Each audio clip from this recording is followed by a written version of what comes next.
Bem com vocês, sim ou não? Amém. A crise no dia de domingo às vezes é difícil, não é isso? Preparação para a crise de domingo. Mas eu quero louvar a Deus primeiramente pelo seu sim, pela sua decisão de se preparar para receber esse sacramento desde o dia de domingo, né, onde você poderia estar aí no seu descanso, né, no seu momento de conforto, mas você escolheu este ano se preparar para receber esse sacramento tão importante na sua vida. Sacramento único, né?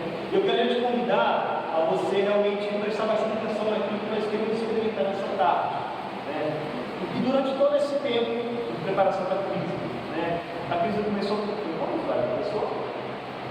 Fevereiro, ainda tem alguns meses aí, né? Mas estamos ainda no início dessa caminhada, né? Então é o início, mas durante essa caminhada muitos desafios vão vir, né? Porque de fato é difícil às vezes perseverar durante esse tempo, né? É difícil tirar esse momento para estar no domingo aqui para experimentar da graça de Deus, mas tenha certeza, meu irmão e irmã, que é um momento de investimento para a sua vida, para a sua história, talvez para a sua casa, talvez para a sua família.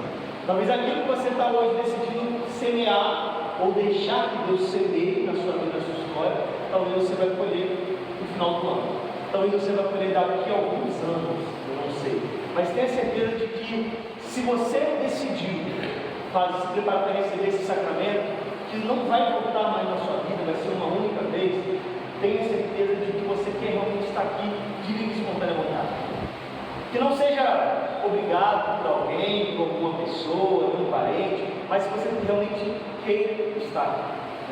E querendo estar aqui, eu quero te convidar, né? Se você estiver com o celular ligado, desligue o seu celular nesse momento, deixe o seu celular de lado nesse momento, deixe a conversa de lado nesse momento. Se tiver alguma coisa que possa te atrapalhar nesse momento, para experimentar o que Deus quer, até mesmo se for a pessoa que está do seu lado, não tem problema não, pode sair do seu lugar, tem lugar aqui na frente, né? Normalmente é assim mesmo, nos primeiros meses todo mundo fica lá atrás, com um pouco de vergonha, mas é assim mesmo. O mais importante nessa tarde, irmãos, que nós queremos passar aqui nesse finalzinho de tarde, o mais importante é a gente não perder esse momento, aquilo que Deus tem para falar. Se é uma preparação para a crisma, para o sacramento da confirmação, a gente quer confirmar a nossa fé. E a gente não pode confirmar aquilo que a gente não conhece. A gente não pode amar aquilo que a gente não conhece. Então, para chegar no final do ano, você professar e confirmar uma fé, você sabe se reconhecer uma boa parte dela, pelo menos, e vivenciar ela. O tema que nós vamos falar hoje é um tema importantíssimo, por isso nós vamos dividir em 2 domingos, em 2 momentos, que é justamente sobre a profissão de fé, sobre professar nossa fé. Então é muito importante que você não se perca nesse momento, né? Que você não deixe passar alguma coisa que nós temos que partilhar e que Deus vai falando no meu e no seu coração. Amém? Deixa eu me apresentar, né? Para aqueles que eu não tive a oportunidade de conhecer ainda, né? Eu me chamo Romulo Freitas, como alguns gostam de assim falar, sou da cidade de Italva, da paróquia Nossa Senhora da Conceição de Italva. Faço parte do movimento carismático, da renovação carismática católica, onde sirvo o Senhor Jesus no ministério de pregação, na formação, no ministério de libertação, busco levar, né, a palavra de Deus aí onde o Senhor nos chama a levar a sua palavra, né, no nosso diocese, no nosso estado, fora do nosso estado, estamos buscando levar a palavra de Deus aí. Mas, como eu gosto sempre de dizer, muito mais do que o cargo, né, a função que Deus te confia naquele momento, mais importante temos buscado sermos servos de Deus, e muito mais do que servos, buscando a cada dia sermos amigos de Jesus. Isso é o que importa, termos intimidade com o nosso Mestre, com o nosso Senhor, com aquele que é a razão de estarmos aqui. Não tem outro sentido nós estarmos aqui a não ser com Jesus Cristo. E é esse Jesus Cristo que nós queremos falar um pouquinho nessa tarde. É sempre uma alegria, irmãos, falar para a turma de Crisma, né? Eu tenho tido a graça de estar aqui em São José do Bar, né, na preparação para a Crisma já há alguns anos, né? É sempre uma alegria. Então talvez vocês vão me ver, talvez mais vezes durante esse ano por aqui. Mas é sempre uma alegria para mim partilhar sobre a pastoral da Crisma, para a preparação da Crisma, para a etapa da iniciação cristã do Crisma, porque durante mais de 5 anos eu fui coordenador também da pastoral da Crisma lá na minha paróquia. Então, sei bem como é que é essa realidade, sei como são esses desafios da pastoral da Crisma. É A gente direcionava também pessoas que vinham para a igreja, que não eram batizadas, nós preparávamos. Pessoas que não eram casadas na igreja, a gente preparava também. Né? Então eu tenho no meu coração também esse coração catequista, formador também. Irmãos, nós queremos meditar hoje sobre a profissão de fé. Alguém sabe que é o que nós chamamos de credo. O credo que nós chamamos. E que nós professamos em todas as missas importantes, as missas dominicais. As missas durante a semana a gente normalmente não proclama, a não ser que for uma festa importante, uma solenidade. Mas nas grandes solenidades, e toda vez que for um dia importante, como o domingo, é um dia importante para nós, nós recitamos, logo depois da homilia, o credo. Alguém sabe o credo, gente? Todo mundo sabe que rezar o credo? Todo mundo decorou? Vamos rezar junto? Creio em Deus Pai, Todo-Poderoso, Criador do céu e da terra, e em Jesus Cristo, salva agora, foi concebido pelo poder, padeceu, foi crucificado, desceu, subiu ao céu,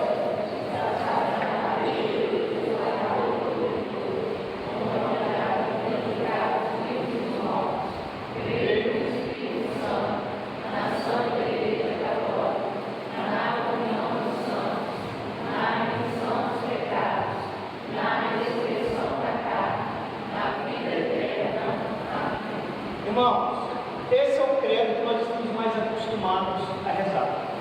É o chamado símbolo dos apóstolos.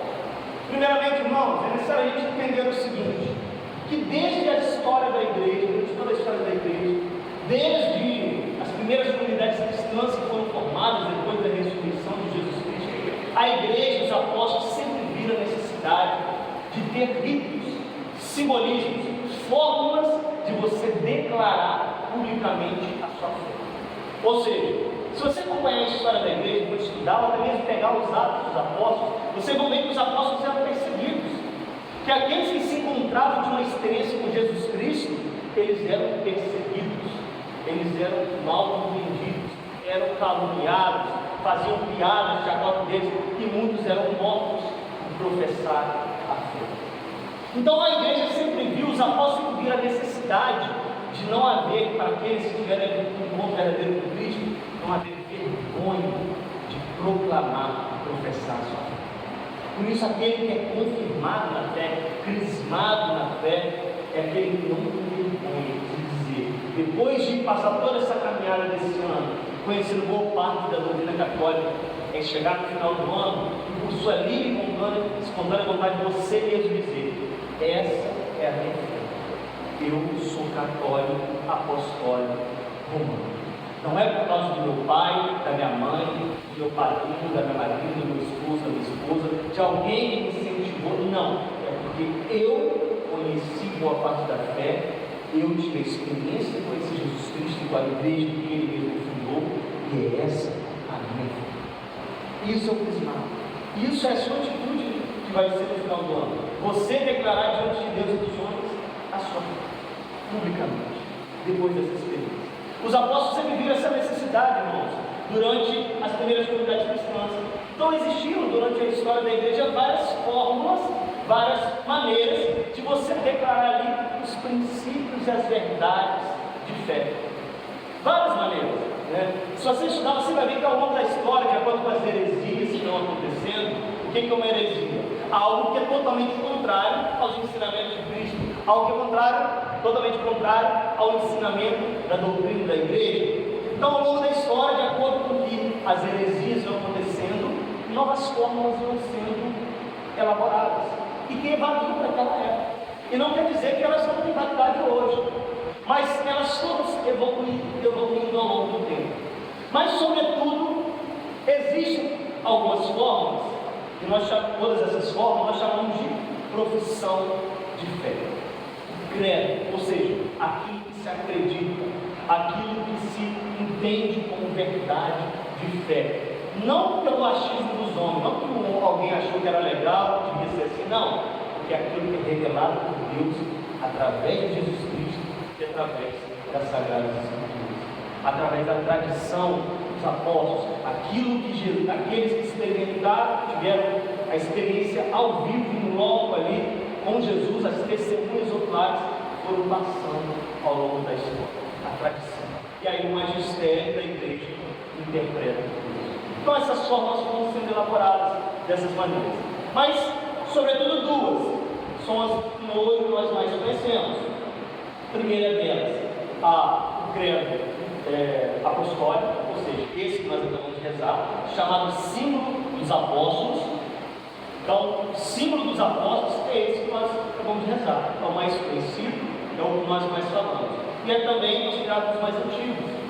Então, o santo da igreja, chamado Santo Ambrósio, ele vai dizer que esse credo que nós rezamos, ele é o mesmo credo do antigo rito batismal romano, da igreja de Roma, ou seja, é o mesmo credo que Pedro utilizava, o primeiro papa, ou seja, o chefe da igreja de Roma, aquele que utilizava os ritos batismais. Então, é um dos mais antigos. Agora, existe, é o chamado credo dos apóstolos, o símbolo dos apóstolos, ou credo apostólico.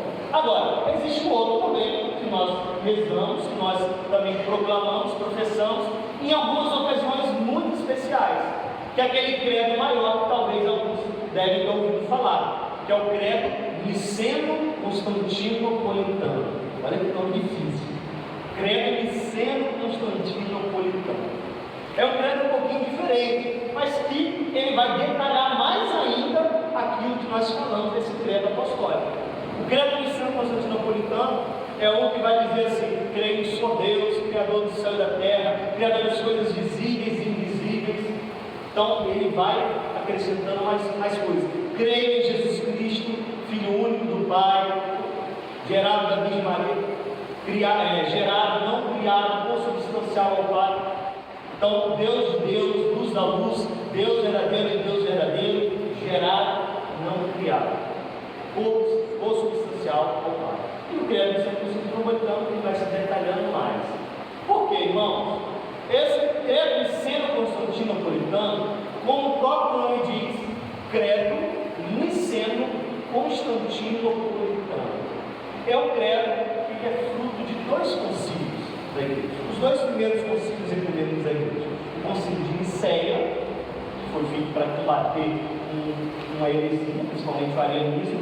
O arianismo é uma heresia que acreditava-se que Jesus não era Deus, negava a divindade de Jesus Cristo. E aí existe um outro concílio chamado Concílio de Constantinopla. Então, o concílio de Nicéia e o concílio de Constantinopla.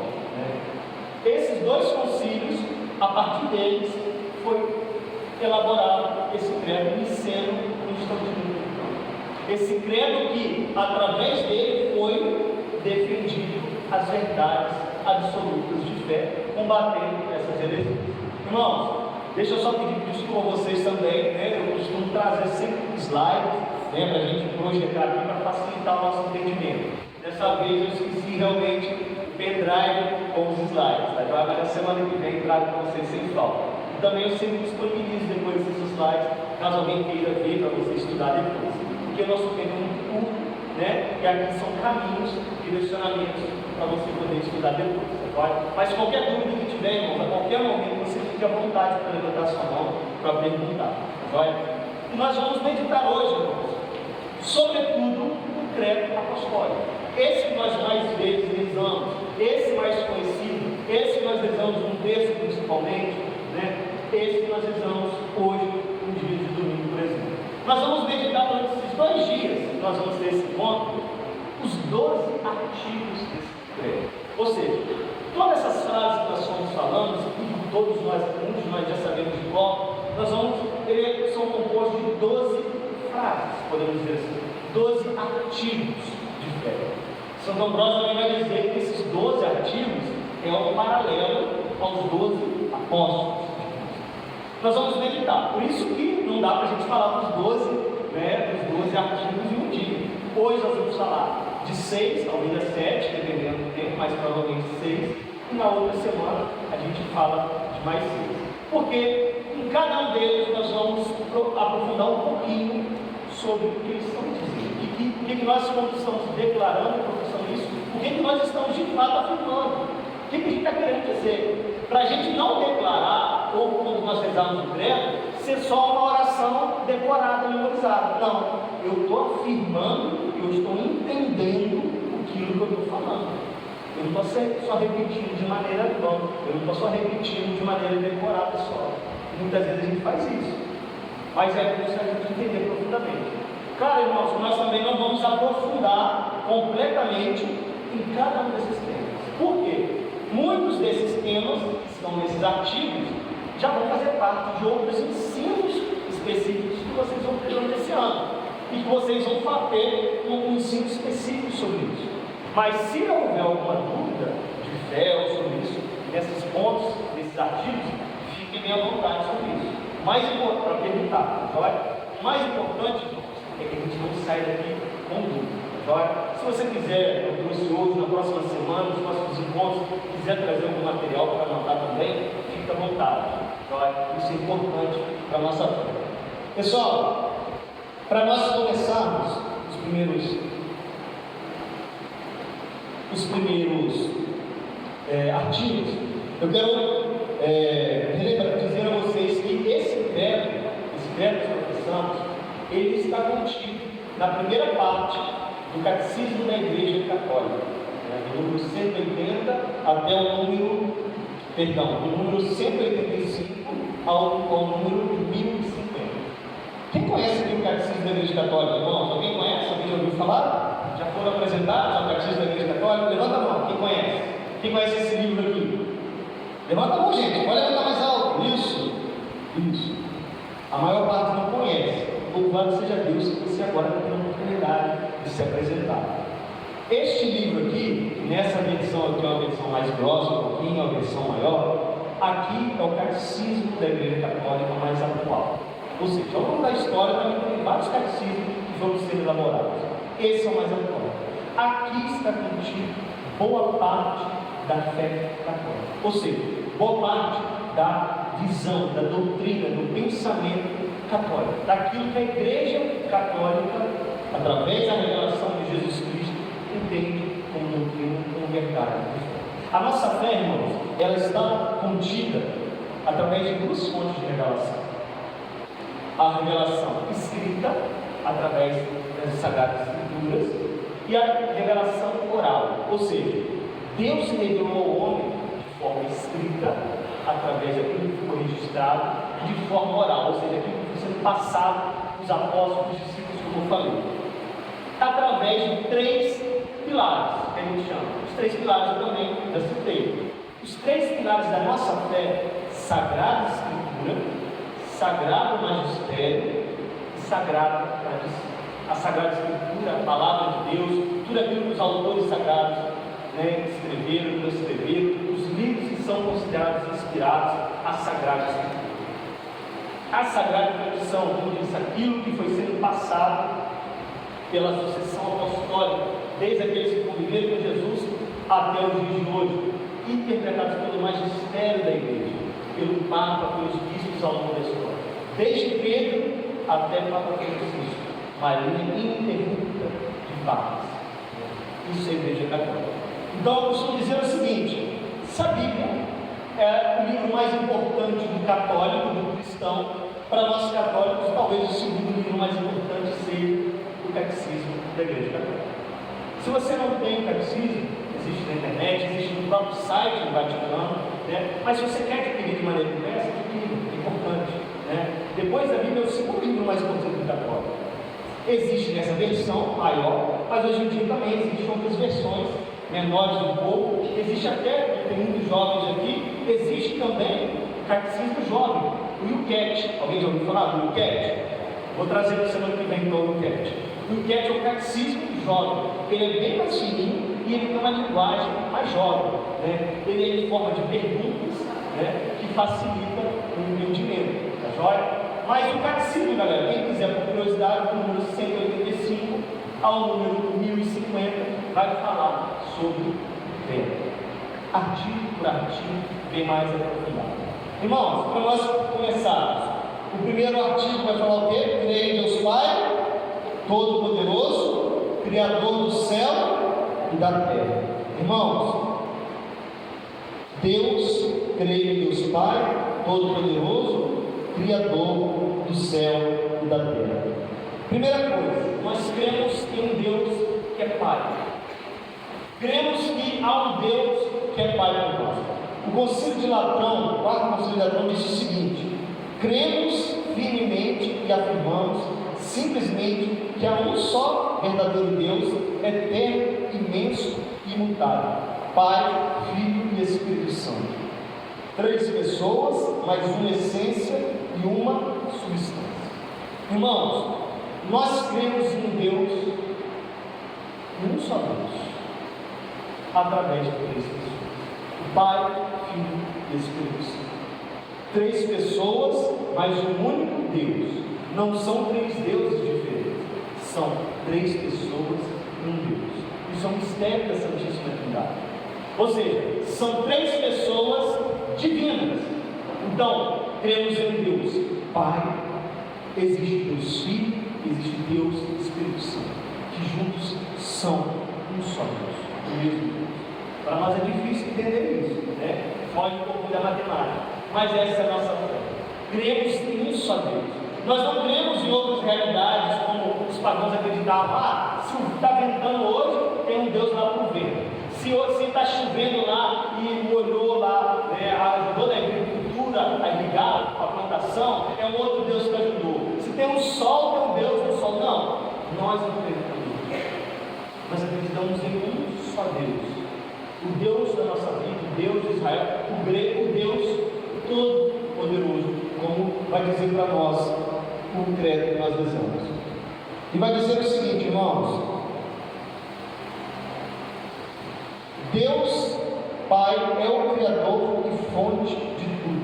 A criação é o fundamento de todos os desígnios salvíficos de Deus, o começo da história da salvação, que culmina posteriormente em Cristo. Então, cremos em Deus Pai, Todo-Poderoso. Irmãos, nós cremos em um Deus, primeiramente, que é Pai. Que é Pai. Um Pai de amor, um Pai de bondade. Um Deus que é tão amor, que Ele não se contentou com o seu amor, porque Ele transbordou esse amor, criando a cada um de nós. Como nesse trecho, esse primeiro artigo vai dizer para nós: Criador do céu e da terra. No outro credo, aquele maior, o centro metropolitano, vai dizer: Criador das coisas visíveis e invisíveis. Deus criou todas as realidades. Deus criou o céu, a terra, tudo aquilo que nós conhecemos. Ele é o Criador, porque é próprio de Deus ser eterno, ser essa figura eterna. Deus não começou a existir em algum momento, Deus sempre existiu. Para a gente, nós seres humanos que vivemos com relógio, vivemos com tempo, com horas, minutos, para a gente às vezes é difícil entender aquilo que é eterno, aquilo que sempre existiu. Por isso, pela fé, nós conseguimos entender isso. Deus não começou a existir em algum momento, Deus não foi criado por ninguém. Deus é o absoluto, Deus é o mistério, Deus é o absoluto, Ele é o eterno, Ele sempre existiu. Só que nessa eternidade, em algum momento, por ser puro amor, Ele quis transbordar esse amor criando a cada um de nós. Por isso é próprio de Deus criar, e apenas Deus pode criar. Por isso nós somos criaturas de Deus, criados por Deus. A partir do nosso batismo, depois do nosso batismo, apagado do nosso pecado original, deixamos de ser meras criaturas, nos tornamos filhos e filhas de Deus. Mas olha o que diz esse primeiro artigo, irmãos: crê em Deus Pai Todo-Poderoso. Existem 3 características também de Deus que nós cremos. Um Deus que é onisciente, ou seja, um Deus que sabe de todas as coisas, tem ciência sobre todas as coisas. Um Deus onipresente, ou seja, um Deus que está em todos os lugares, em todas as circunstâncias. E cremos que o nosso Deus, trino, uno e trino, é um Deus também onipotente. Oni significa todo, potente de poder. Ou seja, nós temos um Deus que é todo poderoso. Todo poderoso. Por isso, o primeiro artigo vai dizer isso: creio em Deus Pai Todo-Poderoso. Isso quer dizer o que, irmãos? Que todo poder só está nele. Talvez a gente passe por muitas situações na nossa vida, de problemas, circunstâncias, né? problemas, doenças, enfermidades, sofrimentos. Passamos por tantas coisas e vamos passar por muitas coisas.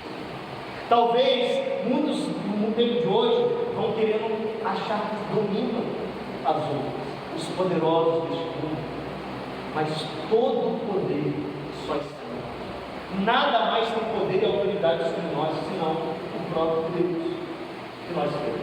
É Ele que tem poder sobre todas as coisas, é Ele que tem controle, é Ele que tem a palavra final, é Ele que tem autoridade, e nada acontece sem a bênção. Esse é o Deus que nós temos. A palavra de Deus, irmãos, vai dizer isso para nós no Evangelho de São Lucas, no capítulo 1, versículo 37. Vai dizer: para Deus nada é impossível. Para Deus nada é impossível. E a palavra de Deus também no Evangelho de São Marcos vai dizer isso: tudo é possível para aquele que tudo é possível.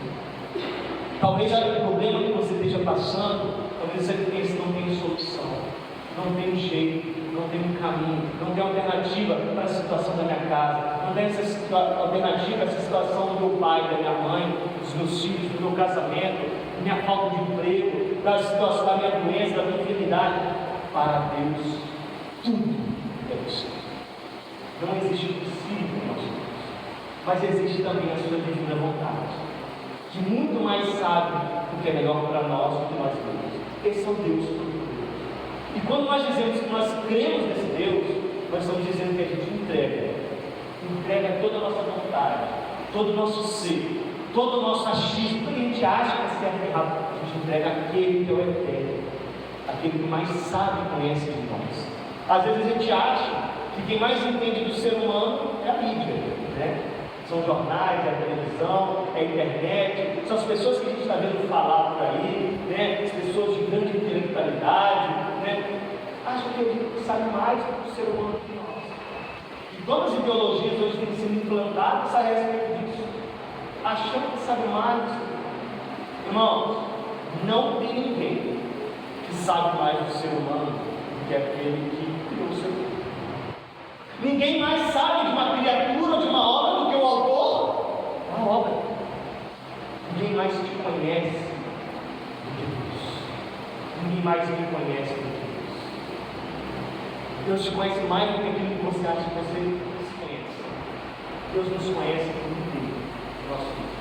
Ele vai dizer isso ao profeta Isaías: desde o ventre da sua mãe eu já te conheci, eu já te amava. Desde toda a eternidade eu já te sou. Esse é o nosso Deus de amor, Deus Todo-Poderoso, Criador do céu e da terra, que nos criou por amor. Irmãos, essa certeza nós não podemos perder jamais na nossa vida. A gente muitas vezes vai ser infiel a esse Deus Todo-Poderoso. Muitas vezes nós vamos achar até aqui: há poder em outras coisas, há poder em horóscopo, há poder em outras realidades, em outras seitas, em outras doutrinas, há poder em superstições. Não, eu vou ler aqui o horóscopo para ver o que está acontecendo comigo. Não, eu vou ler aqui o que está dizendo dos signos aqui para entender o que acontece comigo. Eu vou lá e sabendo que tem uma pessoa e ela reza pelos outros lá, mas faz uma coisa totalmente diferente daquilo que a igreja oferece. Eu estou sabendo lá de pessoas que fazem um trabalho de lá e acontece uma situação dessa forma. Totalmente contrário à nossa fé, totalmente contrário ao Deus Todo-Poderoso. Se nós cremos que Deus é o Todo-Poderoso, irmãos, nós não podemos acreditar em horóscopo, nós não podemos acreditar em treino de 4 folhas, não podemos acreditar em pé de cabra, pé de coelho, inspeções de ferradura, treino de 4 folhas. Não. Nós cremos no Deus Todo-Poderoso e a Ele nós depositamos a nossa fé, a nossa confiança, a nossa esperança de viver uma felicidade eterna na presença dele. Irmãos, para a gente já ir adiantando, quem lembra o segundo artigo? Creio em Deus Pai Todo-Poderoso, Criador do céu e da terra. Paremos por aí. Creio em Jesus Cristo, seu único Filho, nosso Senhor. A Pai, agora nós começamos a falar que nós cremos na segunda pessoa da Santíssima Trindade. Irmãos, nós cremos em Jesus Cristo, aquele que somente o Pai Eterno, aquele que vai dizer para nós o seguinte, a palavra de Deus: Jesus é o Filho único de Deus, feito homem para redimir os pecados de toda a humanidade. Jesus, a palavra Jesus em hebraico significa Deus salva. Cristo significa ungido, assim como crismado significa ungido. Sabia disso? O crismado é aquele que é um ungido de Deus, é o outro Cristo. O Cristo significa ungido. Então você lá, quando receber a sua crisma, você será ungido de Deus, uma ungida de Deus. Creio em Jesus Cristo, seu único Filho, nosso Senhor. Irmãos, Jesus Cristo é aquele que foi prometido desde o Antigo Testamento. Jesus Cristo é o centro da Sagrada Escritura, é o centro da nossa fé, é a razão da nossa fé, é a história de amor de um Deus por cada um de nós. Quem trouxe a Bíblia aí? Quem trouxe a Bíblia? Pega essa Bíblia comigo, no Evangelho de São João, no capítulo 3, no versículo 16. Um trecho conhecidíssimo por nós. Evangelho de São João, no capítulo 3, no versículo 16. Evangelho de São João, capítulo 3, versículo 16. Se você não está com a Sagrada Escritura aí impressa, pode pegar rapidinho no aplicativo do celular. Só não distrai-se com as mensagens, não distrai-se com o WhatsApp. De preferência, junto com a pessoa que está do lado aí, para que a gente possa ver junto tudo isso.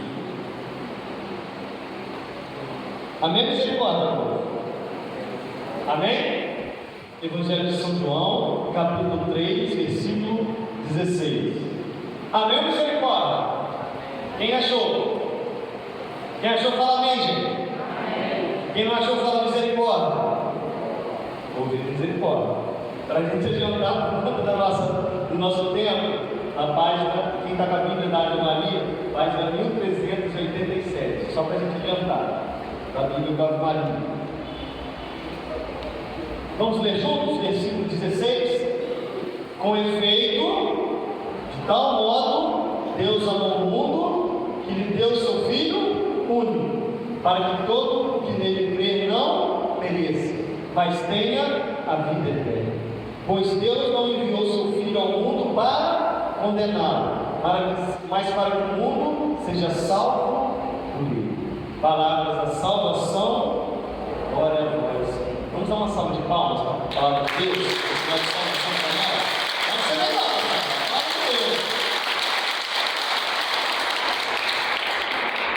galera, esse trecho, se nós tivéssemos talvez que resumir toda a Sagrada Escritura, toda a palavra de Deus, muitos estudiosos vão dizer que a gente poderia resumir nesse trecho que eu tive. Um efeito de tal modo, Deus Pai amou o mundo, enviou seu Filho único, para todo aquele que nele crê não pereça, mas tenha a vida eterna. Irmãos, creio em Jesus Cristo, seu único Filho, nosso Senhor. Acreditar em Jesus Cristo é acreditar que há um Deus que nos ama e não desiste de nós. Mesmo com o pecado dos nossos primeiros pais, o pecado adentrando no mundo, mesmo com todas as circunstâncias de pecado, mesmo com as nossas falhas, com as nossas misérias, há um Deus que não desiste de nós, Jesus Cristo. Há um Deus que se entregou na cruz por mim e por você. Irmãos, creio em Jesus Cristo, seu único Filho. Ou seja, a segunda pessoa da Santíssima Trindade é Deus. Jesus Cristo é Deus. Estava junto do Pai. E é aquele que é Filho único de Deus. E Deus não poupou seu Filho único para nos salvar. Irmãos, Deus, para poder redimir a humanidade de todo pecado, de todo mal que estava cometendo, de todo mal que nós cometemos, para nos salvar, Deus poderia simplesmente tomar o dedo. Concorda comigo, senhor? Não? Ele é Deus, Ele é absoluto, todo-poderoso, não é isso? Ele poderia nos salvar de todas as maneiras que Ele quisesse, mas Ele quis enviar o seu Filho para nos salvar. Que prova de amor é essa, irmãos? Alguém aqui é pai e mãe? Alguém aqui é pai e mãe? Isso. Vocês que são pais, vocês teriam coragem de entregar o filho de vocês, a filha de vocês, por um bando de pecador, um bando de safado, pela comunidade inteira? Teriam coragem de entregar sua filha, seu filho? Teriam coragem? Teria? Teria aí, irmão? Pois é. Deus teve essa coragem. Deus não poupou o seu filho. Enviou o seu filho para se entregar por amor na cruz, por você. E isso nós estamos vendo todo esse tempo dessa semana. Esse mistério, esse amor. Que Deus é esse? Que amor é esse? Existe outro amor além desse? Não existe. Esse é o amor de Deus por você. E é esse Jesus que, mesmo sabendo de todos os desígnios de Deus, não retrocedeu, não mudou, não voltou, foi até o fim e decidiu se entregar por amor no pior tipo de morte da época dele, que era a morte. É nesse Jesus que nós cremos. Por isso vai dizer: creia em Jesus Cristo, seu Filho, nosso Senhor. Irmãos, a palavra vai dizer que Jesus e o Pai são consubstanciais, ou seja, são a mesma essência, a mesma natureza. Então Jesus Cristo também é Senhor. Ele foi prometido lá no Antigo Testamento. Toda a Sagrada Escritura vai prometer através dos profetas, vai dizer através dos profetas, prometer: olha, vai vir um tempo que vai vir o Messias. O povo eleito, o povo de Deus, que fez a aliança com o Pai, falou: olha, um dia virá o Messias, um dia virá aquele que vai nos salvar, um dia vai vir aquele que vai nos trazer a felicidade eterna. Jesus Cristo, a promessa, o prometido, o Salvador, o Redentor, aquele que veio trazer, abrir as portas dos céus para nós, abrir a felicidade, a oportunidade da felicidade eterna para nós. E Ele é também Senhor. Irmãos, dizer que Jesus Cristo é nosso Senhor, dizer que eu creio que Ele é o nosso Senhor, é dizer que Ele tem posse sobre nós. Quando nós declaramos o senhorio de Jesus, dizemos: Jesus Cristo é o Senhor, é o meu Senhor, nós estamos dizendo que Ele é o meu proprietário. Quem é Senhor é aquele que é dono. Quando nós dizemos Jesus Cristo é o meu Senhor, nós estamos dizendo: eu pertenço a Ele, eu pertenço a Jesus. É Ele que tem todo o governo, Ele que deve ter todo o controle, Ele que tem que ter todo o domínio sobre todas as coisas. É Ele que tem que conduzir os meus passos. É Ele, jovem, que tem que ser o meu ideal de vida. Ele tem que ser o sentido da minha vida. Ele que tem que ser o sentido da minha história. É Jesus Cristo. Dizer que Ele é o Senhor, dizer que eu creio que Ele é o Senhor, é dizer que eu não vou mais tomar nenhum passo, nenhuma decisão, se não for da vontade do ensinamento. Isso é declarar, é crer que Jesus Cristo é o Senhor. Então, no segundo artigo, a gente professa isso: Jesus Cristo é o Senhor. Pega aí comigo agora, pois nós vamos pegar um pouquinho a palavra de Deus. Hein? Quem veio na missão hoje vai saber pegar rápido. Filipenses capítulo 2, versículo do 6 ao 11. Pega aí comigo na sua Bíblia. Filipenses, carta de São Paulo aos Filipenses, capítulo 2, versículo do 6 ao 11.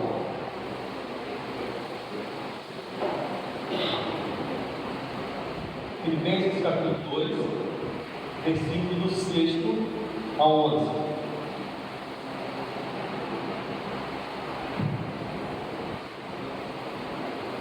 Olha o que vai dizer, irmãos. Depois você pode também anotar essas passagens bíblicas para você ler com mais. Pode falar. Página 1504 da Bíblia da Ave Maria. Para a gente adiantar aí. 1504 da Bíblia Ave Maria, da edição da Ave Maria. Olha o que vai dizer para nós, irmãos. Versículo 6. Sendo ele quem? Jesus. Sendo ele de condição divina, não se prevaleceu de sua igualdade com Deus, mas reclinou-se a si mesmo, assumindo a condição de escravo, assemelhando-se aos homens, e sendo exteriormente reconhecido como homem, humilhou-se ainda mais, tornando-se obediente até a morte e morte de cruz. Por isso, Deus o exaltou soberanamente e lhe outorgou o nome que está acima de todos os nomes, para que ao nome de Jesus se dobre todo o joelho do céu, da terra e dos enfermos, e toda língua professe para a glória de Deus Pai, que Jesus Cristo é o Senhor. Palavras do Senhor, graças a Deus. E aí nós já vamos entrando também no nosso terceiro artigo, que vai dizer isso, que foi concebido pelo poder do Espírito Santo, nasceu da Virgem Maria.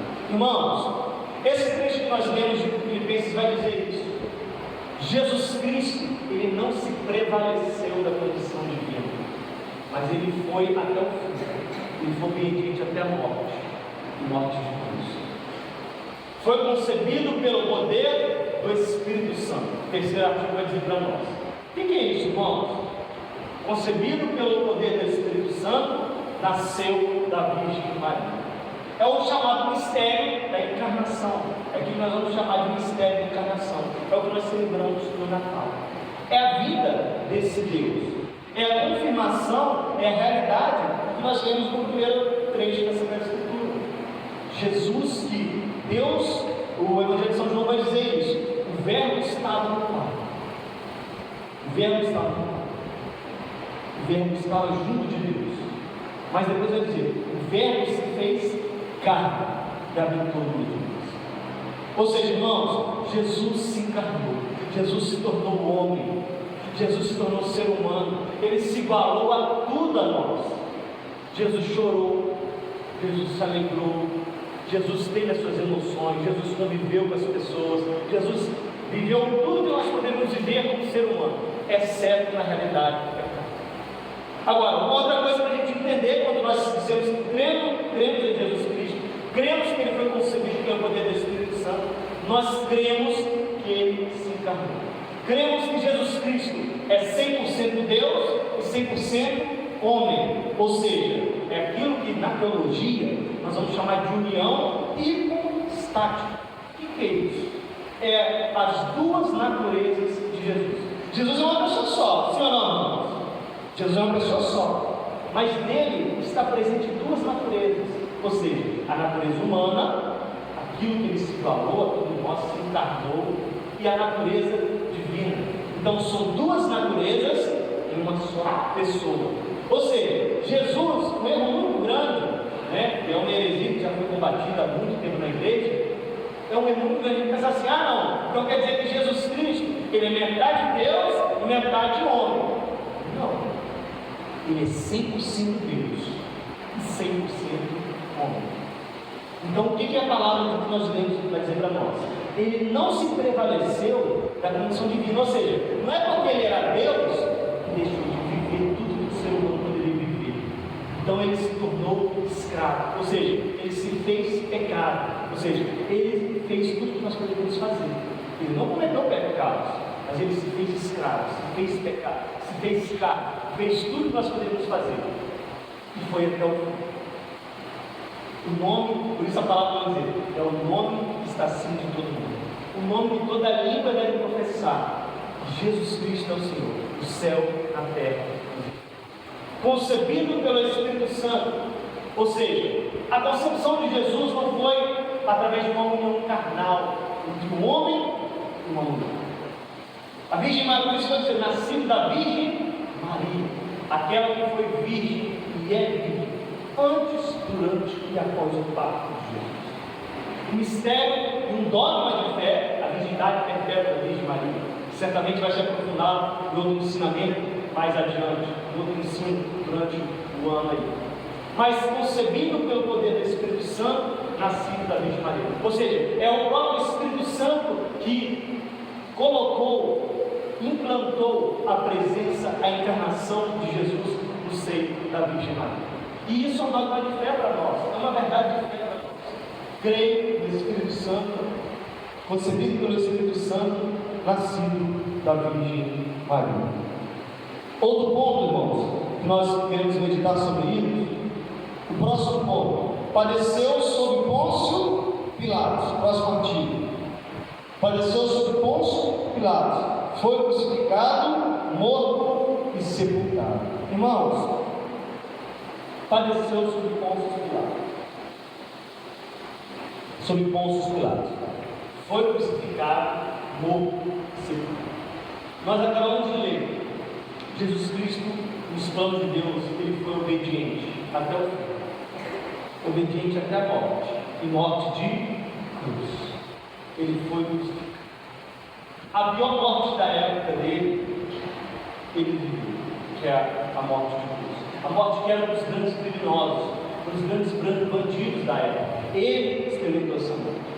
E pela morte dele, ele nos faz vida. Por isso nós cremos que padeceu sob Pôncio Pilatos. Ou seja, é o que nós chamamos de esqueci a palavra agora, remissão dos nossos pecados. Ou seja, ele nos redimiu dos nossos pecados. Através da sua paixão e morte, ele nos retorna à comunhão com Deus. Ele paga um preço, deveria nós termos que pagar. Ele assume uma cruz, uma consequência daquilo que nós deveríamos sofrer. Aquilo que o profeta Isaías vai dizer, ele assumiu as nossas dores, ele assumiu os nossos pecados, ele assumiu as nossas infidelidades, ele assumiu as nossas fraquezas, os nossos erros. Ele assumiu tudo isso. E aí, até assumiu a tua morte de cruz. Irmãos, foi crucificado, morto, sepultado. Na sua morte, Jesus ele ali se entrega por cada um de nós e nos reconcilia com Deus. Então há toda a reconciliação, ou seja, ele paga o preço de uma cruz que era absurda.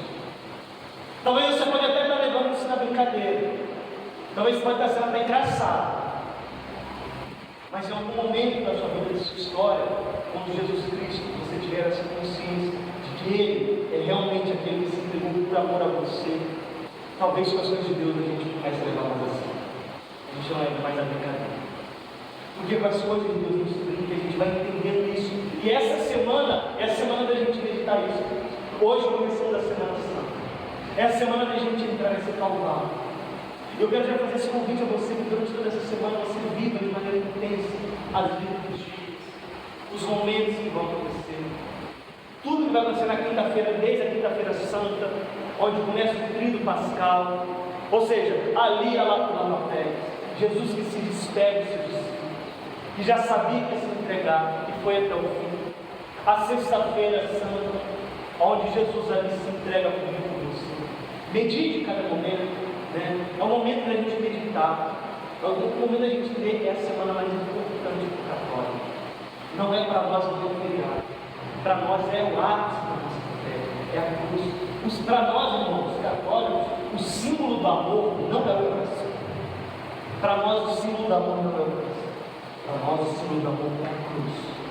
É a cruz que nos identifica, a nossa essência, a nossa identidade como ser humano é a cruz. Quem entender quem você é de verdade, volte-se para a cruz. Santo Agostinho vai dizer isso para nós: quem entender o seu valor, olha para a cruz. Você vale um Deus crucificado, um Deus que se entregou por você. Essa semana é a semana disso. Por isso, na sexta-feira santa, nós meditamos a paixão do Senhor, o momento onde Ele se entrega por mim e por você. E no terceiro dia, Ele vai ressurgir. Irmãos, o sábado da aleluia, o sábado, né, onde normalmente tem a vigília pascal, que já é o domingo, uma liturgia belíssima também, nós temos que meditar. Ou seja, no Antigo e Novo Testamento, a igreja está toda tapada, toda pela quaresma, pelo sinal de penitência, preparação, sofrimento, dor, tudo é desvelado, tudo é revelado pela graça de Deus. A ressurreição, assim como Jesus, pela sua paixão, morte e ressurreição, ele vence o pecado, vence a morte, vence o diabo, pela ressurreição, nós também, ele nos ressuscita do nosso estado de morte para uma vida nova. Isso nós professamos com essa fé. Creio, padeceu sobre Pôncio Pilatos, ou seja, padeceu, assumiu nossas dores, nossos sofrimentos, foi crucificado, foi morto. Cristo morreu, ele passou pela morte e foi sepultado. Ou seja, ele foi colocado num túmulo, ele foi colocado numa sepultura para provar que aquele que foi enterrado ali, foi colocado ali, ele realmente ressuscitou. Irmãos, a ressurreição de Jesus é um fato histórico. É o nome mais procurado, mais falado da história da humanidade. Jesus Cristo. E se você acessa procurar para saber, é o nome mais acessado do mundo. Jesus. É aquele que mudou a história da humanidade. A humanidade existiu antes dele e depois dele. Por isso é o autor da nossa fé. É aquele que nós depositamos a nossa fé. Para a gente ir adiantando também, nosso próximo artigo de fé: padeceu sob Pôncio Pilatos, foi crucificado, morto e sepultado. O mistério da redenção, nós falamos, a sua paixão e morte. Depois, o quinto artigo vai dizer: desceu à mansão dos mortos, ressuscitou ao terceiro dia. Irmãos, aqui cabe a gente fazer uma pausa. Desceu à mansão dos mortos, ressuscitou ao terceiro dia. Talvez a gente fique pensando, Jesus ele morre na sexta-feira santa, aproximadamente a partir das 3 horas da tarde. E a sua ressurreição se dá 3 dias do terceiro dia completo, no domingo pela madrugada. Onde estava Jesus durante esse tempo?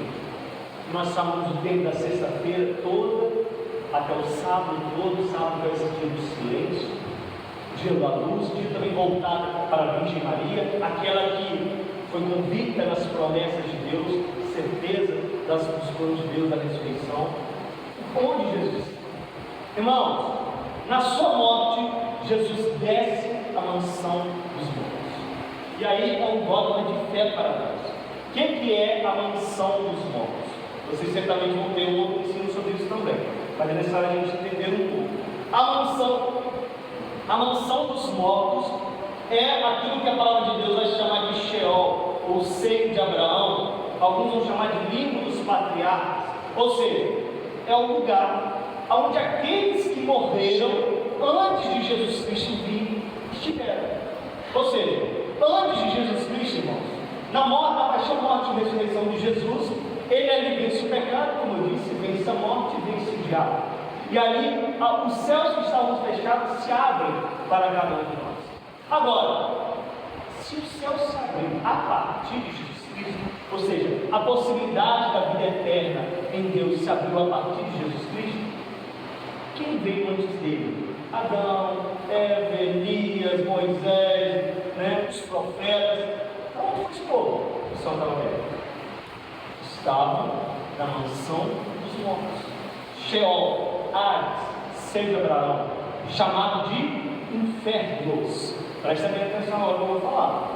Estavam numa região chamada, um lugar chamado infernos, que não é um inferno como a gente conhece de condenação eterna, mas é como se fosse uma parte chamada, como se fosse chamada de limbo dos patriarcas, ou seja, uma borda do inferno, como se fosse um ciclo externo do inferno. Ou seja, é uma região de ausência de Deus. Ou seja, eles não podiam ainda contemplar a Deus. Não contemplavam a Deus.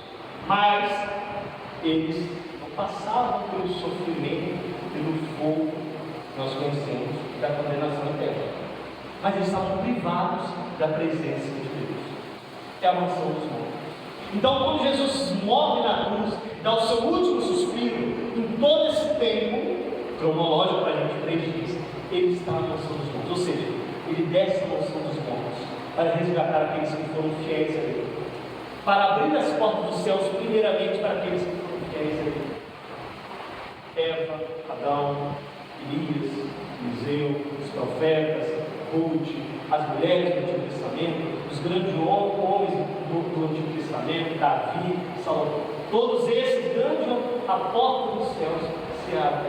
O Senhor foi resgatar. A tradição da igreja vai dizer que Jesus desce a mansão dos mortos para pregar para aqueles do Antigo Testamento que foram coerentes à fé. Agora, obviamente, aqueles que não foram coerentes à fé, esses sim não adentraram ao céu. Aí sim se aprofundaram mais ainda no inferno, na condenação eterna, onde há a pena dos sentidos, ou seja, o fogo, a dor, o sofrimento, e a pena a pena do dano, ou seja, a ausência completa de Deus. Então, desceu à mansão dos mortos é isso. É Jesus que desce às profundezas, aos infernos, mas não a realidade mais profunda, mas essa realidade da ausência de Deus para resgatar aqueles que um dia obedecem. Assim como que na cruz, na sua paixão, morte e ressurreição, Jesus nos resgata dos nossos pecados, daquilo que também levaria para essa realidade de condenação eterna, de ausência de Deus eterno. Por isso, com a sua ressurreição, Jesus nos dá a oportunidade de dizer: olha, um dia nós ressuscitaremos também com Ele. Nós também ressuscitaremos. Por isso também ele vai dizer: desceu à mansão dos mortos, ressuscitou ao terceiro dia.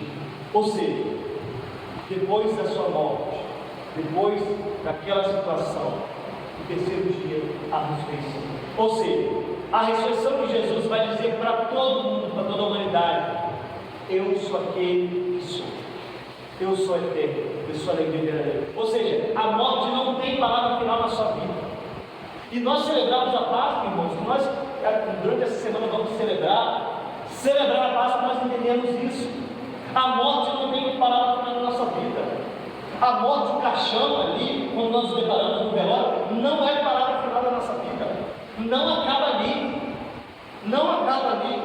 Há todo um plano de amor de vida eterna para nós. O pecado não nos define.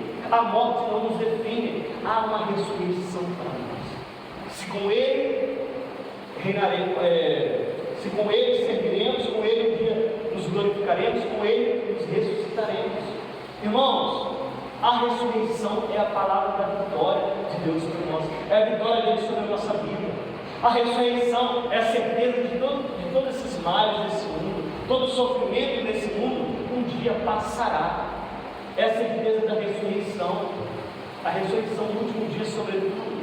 Mas Jesus, que já nos ressuscita desde hoje, ressuscita da tristeza, ressuscita do abatimento, ressuscita de tantas situações. Então, meditar a Páscoa é meditar isso. Viver a paixão, morte e ressurreição de Jesus durante essa semana é viver isso. É meditar a minha vida, os meus pecados. Um dia podem ter uma consequência, mas é necessário que eu entenda que há um plano de ressurreição, de amor de Deus comigo. Aquele que ressuscita é aquele que vai dizer: o pecado, a morte não é a última palavra. Este mundo não é a última palavra. Somos peregrinos nesse mundo. Agora, só um dia reinaremos com Ele, se nós reinaremos com Ele.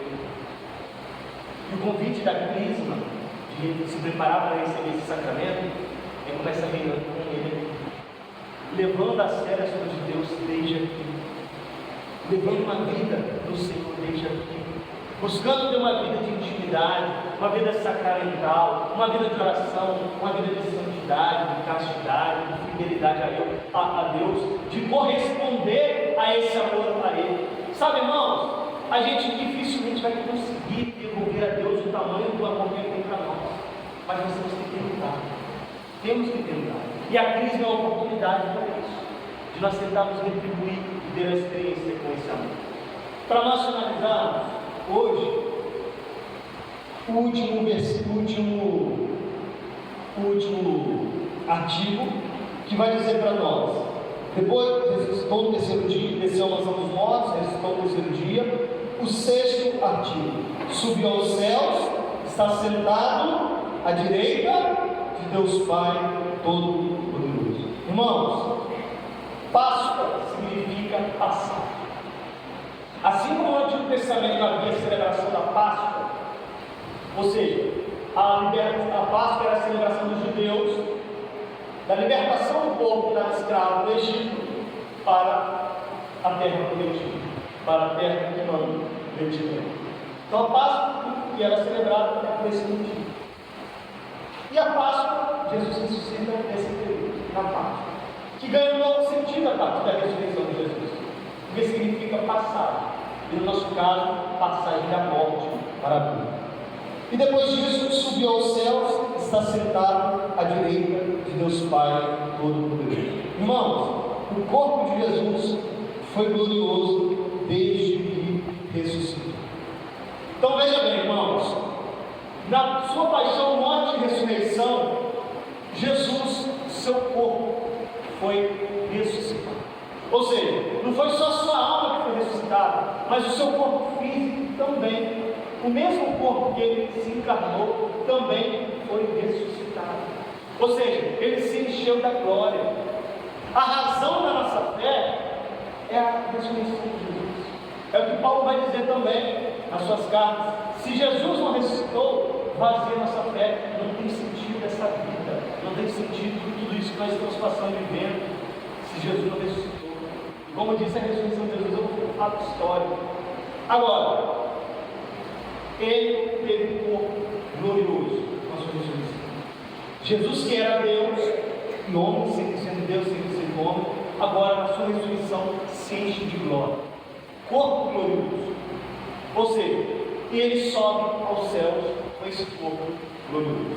É aquilo que nós chamamos, e vamos celebrar daqui a algum tempo, daqui a uns 40 dias mais ou menos, a ascensão de Jesus aos céus. O que é a ascensão? É a subida de Jesus aos céus. Irmãos, presta bem atenção numa coisa, deixa a conversa de lado nessa hora. Durante o tempo da Páscoa, que nós vamos celebrar no próximo domingo, depois desse domingo, nós entramos na liturgia da igreja no tempo pascal. Nós vamos sair nessa semana, né, na liturgia do tempo quaresmal, e vamos adentrar ao tempo pascal. Ou seja, depois de domingo é Páscoa. E todo domingo já é Páscoa, é dia do Senhor, é dia de ressurreição. Mas nós vamos adentrar o tempo pascal. E durante 40 dias nós vamos celebrar a Páscoa. Durante 40 dias celebrando a Páscoa. Por que isso, irmãos? Porque Jesus, depois que ressuscita, ele não sobe diretamente ao céu. Se nós pegarmos a Sagrada Escritura, nós vamos ver que Jesus ainda por 40 dias, ele continua aparecendo nos seus discípulos. Ele continua ensinando muitas coisas aos seus discípulos. Durante 40 dias ele faz algumas aparições aos seus discípulos. Ele continua aparecendo e continua ensinando. E muitas coisas Jesus pode ter ensinado durante 40 dias. E depois de 40 dias, ele sobe aos céus. É a ascensão de Jesus, o mistério da ascensão. Ou seja, Jesus sobe aos céus em corpo e alma. O mesmo corpo que se entregou na cruz, o mesmo corpo estava durante 40 dias com os seus discípulos, com as marcas.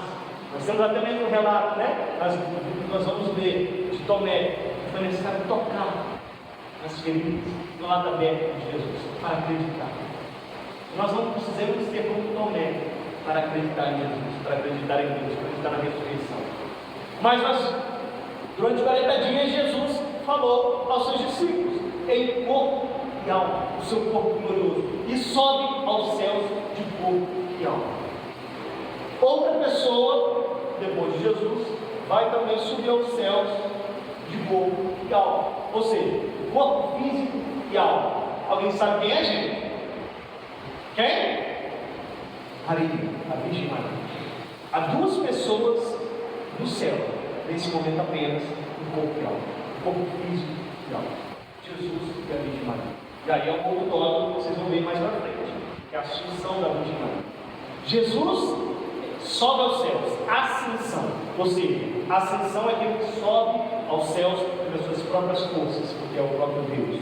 A assunção, aquela que é conduzida não pelas suas próprias forças, pelos méritos do próprio Deus. Ou seja, a Virgem Maria é aquela que assunta aos céus, sobe aos céus. O que isso significa, irmãos? Estar no céu em corpo e alma. Já é para nós uma pré-figuração do que vai acontecer conosco nos sinais dos tempos. Quando a gente morre, o nosso corpo é separado da nossa alma. Nosso corpo parado, no cemitério, vai ser enterrado, né? Vai ser executado. E a nossa alma é que pode ir para uma realidade do céu ou do inferno ou do purgatório. Nós vamos falar isso na semana que vem. É aquilo que é um juízo particular, a separação do corpo e da alma. Mas, no último dia, na vinda gloriosa do Senhor, haverá a ressurreição final, ou seja, os nossos corpos de novo se unirão à nossa alma. E aqueles que tiverem reinado com Jesus nesse tempo, reinarão com o Senhor eternamente. E isso nós vamos começar falando na semana que vem também. Amém? Pessoal, até aqui, por enquanto, nós falamos: creio em Deus Pai Todo-Poderoso, Criador do céu e da terra, falamos o segundo artigo, em Jesus Cristo, seu Filho, nosso Senhor. Terceiro, foi concebido pelo Espírito Santo, nasceu da Virgem Maria, pareceu sob Pôncio Pilatos, foi crucificado, morto e sepultado. O quinto, desceu à mansão dos mortos, ressuscitou no terceiro dia. O sexto, subiu aos céus, está sentado à direita de Deus Pai. Esqueci de falar, à direita de Deus Pai. Por que a direita de Deus Pai? Porque a direita, a sagrada simbologia judaica, cristandade, significa aquilo que estamos adiante. Ou seja, subiu aos céus, está à direita do Pai, a mesma essência do Pai, o mesmo governo do Pai, porque o Pai e o Filho são um só. Está à direita, está em lugar de onde reina sobre este mundo e reinará de maneira perfeita na sua vida gloriosa, onde ele estará definitivamente no seu reino. Por isso, à direita de Deus Pai. Ou seja, nós cremos que Jesus Cristo, Ele está no céu, intercedendo por nós, realizando prodígios e milagres por nós, nos curando, nos libertando. Mas isso também está no meio de nós. Jesus Cristo está no meio de nós. E Ele também vai dizer, onde dois ou mais estão reunidos, ali eu estou. Ou seja, Cristo está no céu, mas Ele também está no meio. Por isso, Ele, por ser o próprio Deus, também é o Deus onipresente que nós falamos. Está em todos os lugares, em todas as regiões, todas as situações, todas as circunstâncias. Amém, irmãos? Pessoal, por enquanto, eu sei que é muita coisa, né? Muito conteúdo, são muitos artigos do CREA. Né? Hoje é a primeira parte, na semana que vem, os outros 6, a segunda parte. Mas até agora, alguma dúvida? Alguém ficou com alguma dúvida? Sobre alguma coisa, sobre algum desses pontos? Pergunte mesmo, galera. No momento que você está procurando conhecer a sua fé. Lá no final do ano você vai confirmar a fé que você acreditou, a fé que você conheceu. Vai? Pergunta, pode falar.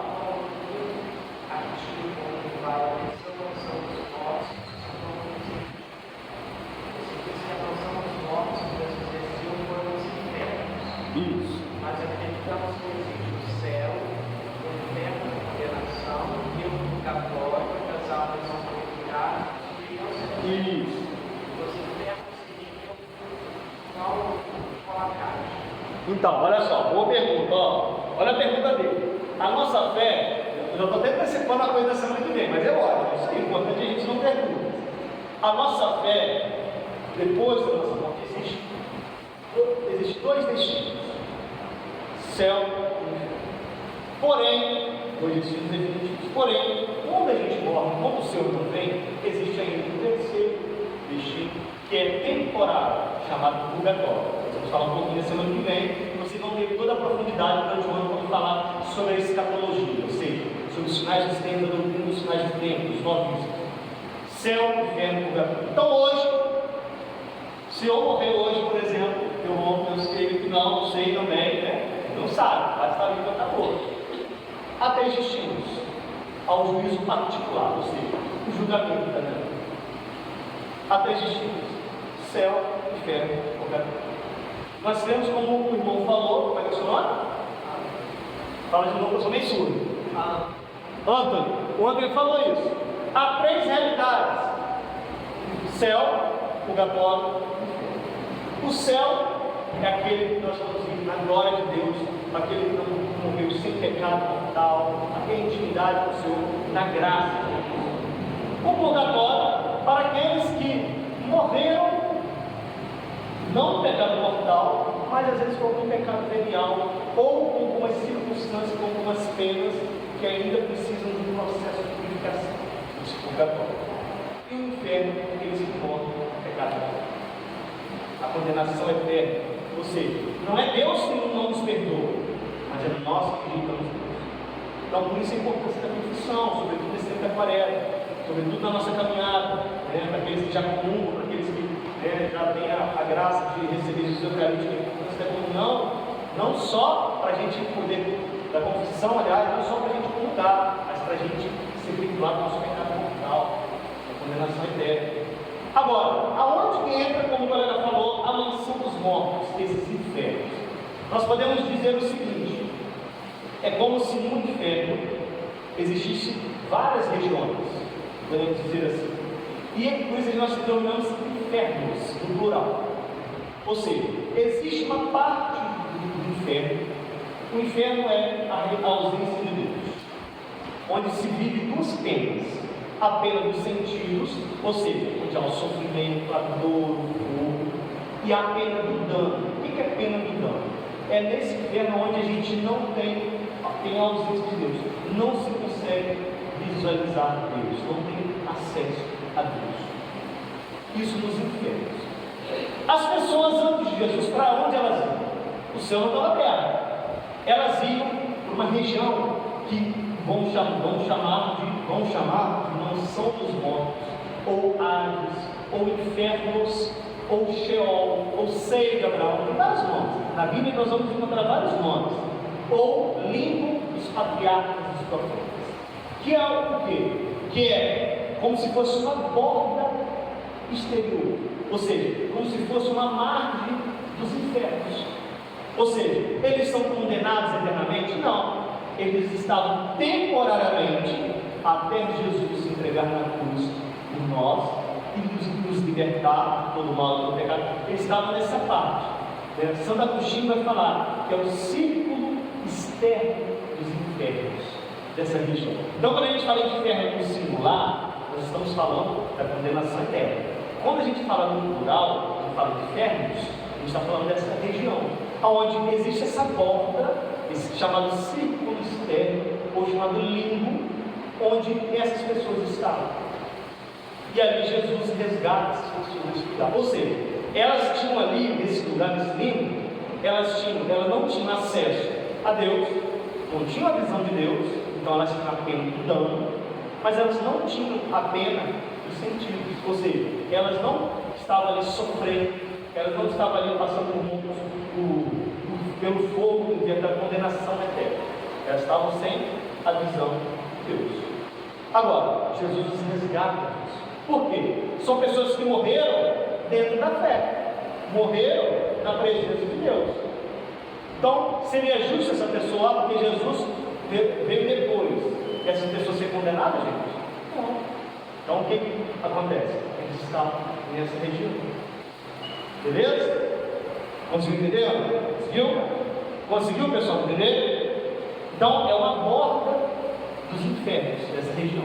Agora, após Jesus, não existe mais isso.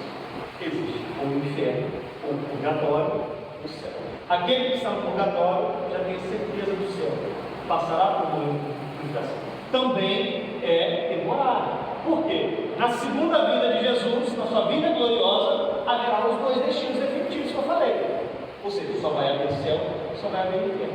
Onde quando Jesus voltar, a ressurreição final, e aí não o juízo particular, mas o juízo final, onde julgará todas as situações, toda a humanidade, é um juízo universal final, onde os nossos corpos irão ressuscitar, nosso corpo e alma se unirão novamente, e aí o destino definitivo, da humanidade. Ou seja, não haverá mais aqueles que estavam no purgatório vão reinar com o Senhor no céu, e aqueles que estavam no inferno reinarão no inferno. Ou seja, já estou antecipando uma coisa, na semana que vem. No nosso juízo particular, ou seja, antes do seu juízo, se nós morremos hoje, aquilo que for julgado, aquilo que for passado nesse juízo particular, não é que vai ser mudado no juízo final, não, tá, gente? Ou seja, se nós morrermos em pecado mortal, nós temos toda a tendência de sermos condenados ao inferno. E depois, quando vir o juízo final, não quer dizer que isso vai ser mudado, não. Não, o juízo particular ele é definitivo também. Agora, aqueles que forem condenados, forem levados ao purgatório após o juízo particular, esses estão salvos. Só que eles ainda, talvez pelos pecados legais que cometeram, pelas consequências que ainda ficou dos seus pecados, as chamadas penas temporais, aquilo, mesmo quando a gente é absolvido na nossa confissão, a gente volta a ter a graça de Deus, mas fica em nós ainda as penas temporárias, ou seja, a consequência dos pecados que a gente cometeu. Por exemplo, a gente pode ter cometido um assassinato, você pode ter se arrependido disso, e Deus vai te perdoar disso, você se arrependeu profundamente, a misericórdia de Deus alcança, só que as consequências ficam. o mal que você fez à família, o mal que você fez às pessoas, as pessoas, a família, a sociedade, por causa daquele pecado, daquela pessoa que se tirou a vida. Então existem as penas temporais, que algumas nós vamos pagar quando não der se no purgatório.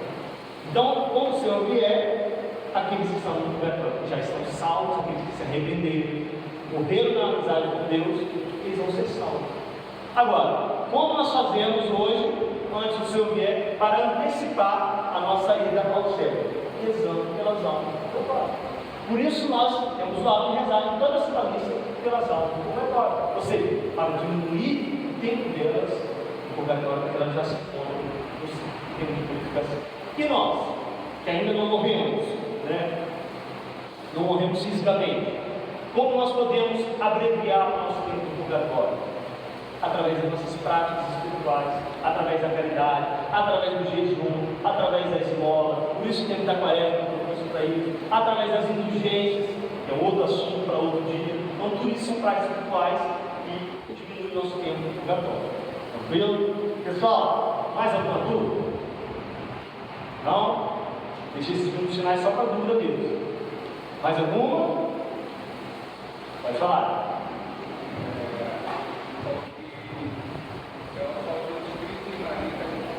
Corpial. Porque nós não temos hoje mesmo está Fala aí. Ótima pergunta. Olha só a pergunta dele, para quem não escutou. Você disse que só Jesus e Maria estão corpo e alma no paraíso. Mas o povo chamado, a gente chama o bom ladrão, Não tem ladrão bom, mas a gente chama o bom ladrão. Aquele que se arrependeu no último instante. Aí Jesus falou assim: verdade, ainda hoje está comigo no paraíso. E ele? Está no céu também ou não? E ele, irmãos? Está no céu. Jesus não foi contar a sua palavra, mas ele não está em corpo e alma. A sua alma está no céu, mas o seu corpo ainda não. Então, o único corpo, os únicos corpos que estão corpo e alma unidos no céu, de Jesus e da Virgem Maria. Então, ele está, como Jesus disse, ainda hoje estará comigo no paraíso.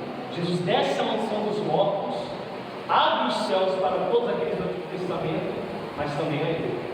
Também a ele. Mas todos aqueles que estavam lá subiram aos céus em alma, não em corpo ainda.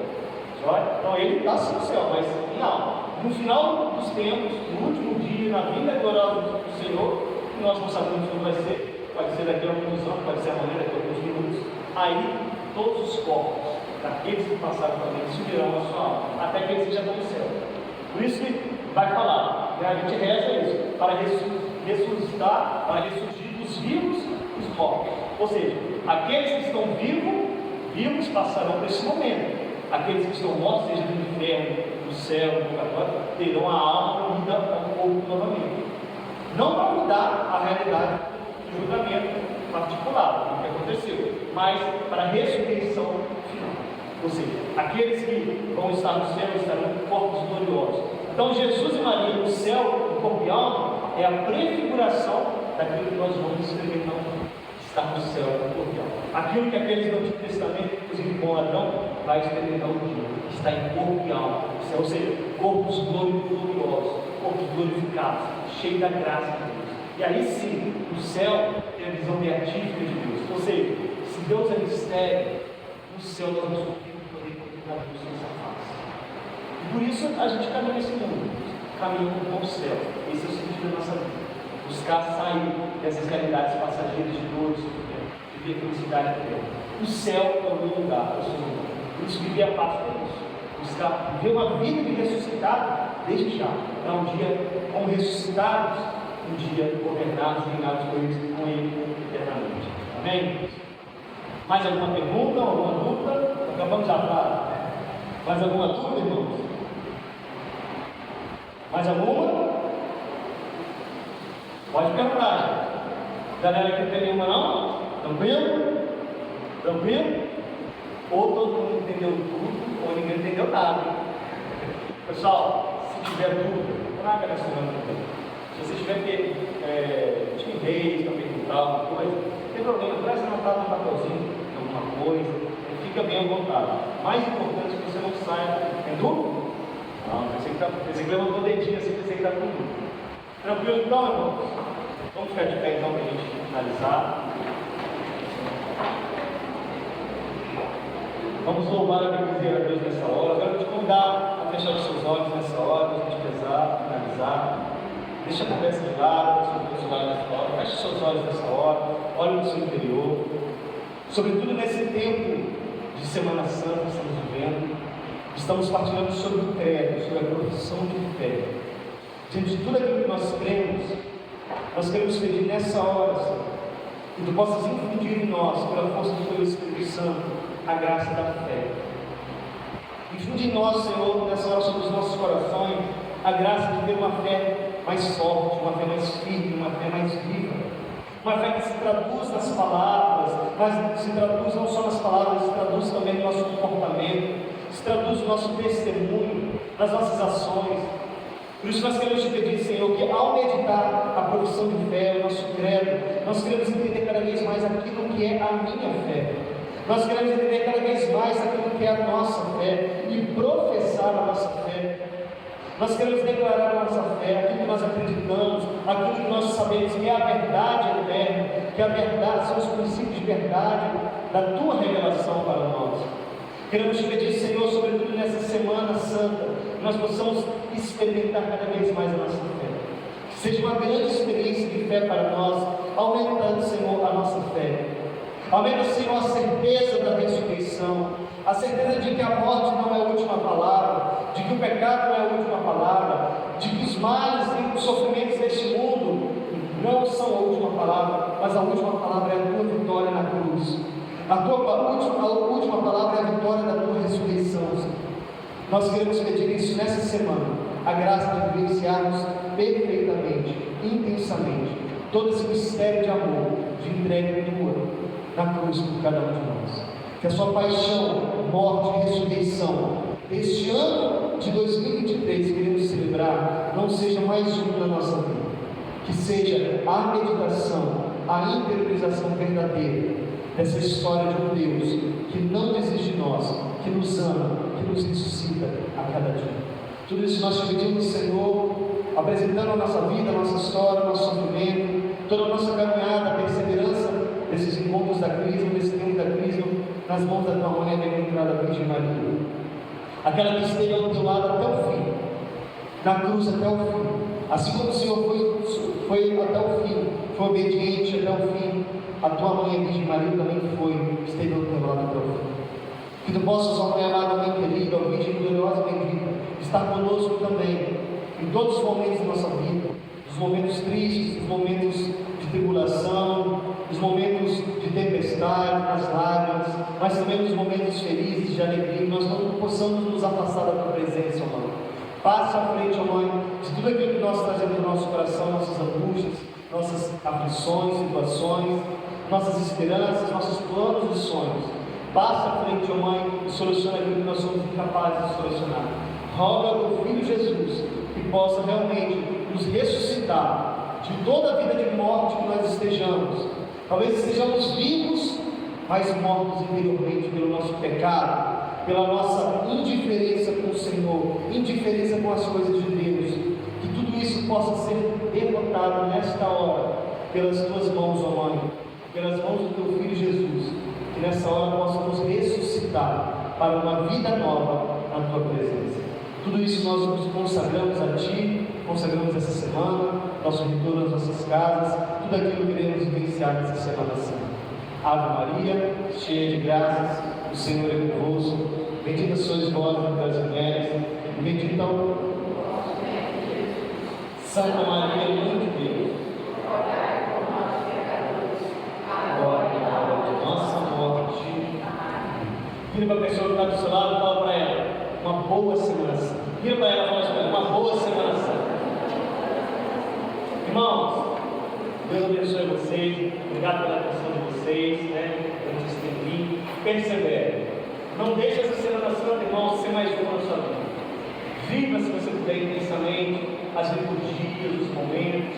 Procure vivenciar e entender cada simbolismo de cada coisa que acontece. né? O que está acontecendo, por que a gente está se ajoelhando, fique para ter essas leituras, acompanhe, vive intensamente, né? Tenha essa experiência de fé, é o ápice da nossa vida. Amém, irmãos? Louvado seja o nosso Senhor Jesus Cristo, sua Mãe Maria Santíssima, para sempre seja louvado. Estivemos unidos em nome de Deus que é Pai, Filho e Espírito Santo. Amém.